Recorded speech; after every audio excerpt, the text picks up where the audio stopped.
أعوذ بالله من الشيطان الرجيم. بسم الله الرحمن الرحيم. وإلى ثمود أخاهم صالحا قال يا قوم اعبدوا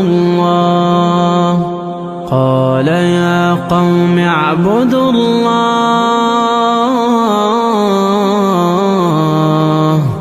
ما لكم